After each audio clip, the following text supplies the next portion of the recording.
కాళేశ్వరం విషయంలో కూలిపోయింది కూడా మంచిదే అని చెప్పి ఒక సర్టిఫికేట్ తీసుకొస్తే అయిపోతుంది. బీఆర్ఎస్ పార్టీ నాయకుల యొక్క ప్రకటనలు చూస్తే నవ్వు వస్తుంది. సిడబ్ల్యూసి పర్మిషన్ ఉంది, కేంద్ర ప్రభుత్వం అన్ని రకాల అనుమతులు ఇచ్చింది, కూలిపోయేటట్టు కూడా కట్టమన్నది అని చెప్పేసి ఒక రిపోర్ట్ ఇవ్వండి.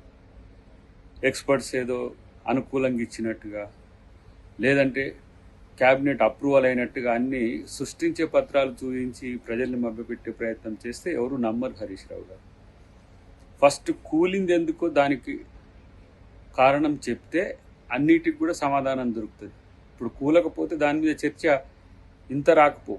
అవినీతి, తర్వాత భూసేకరణలో జరిగిన అంశాలు, లేకపోతే ప్రాజెక్టు వాల్యూమ్ని పెంచడము, ప్రాజెక్టు డిజైన్ను మార్చడం, ఇవన్నీ కూడా చర్చలో ఉన్నాయి.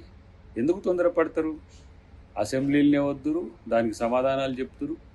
ఇలా ప్రజల ముందు ముద్దాయిలుగా నిలబడతానేమో అని చెప్పే ఉద్దేశంతో కేసీఆర్ చేసే ప్రయత్నాల్లో బీఆర్ఎస్ నాయకులు హరీష్ రావు ఎలా అబద్ధాలు ఆడడానికి తెగబడుతున్న పరిస్థితి గమనిస్తున్నాం. కాబట్టి అన్నిటికీ సమాధానాలు అసెంబ్లీలనే చెప్తారు. ఎందుకు తొందరపడతారు?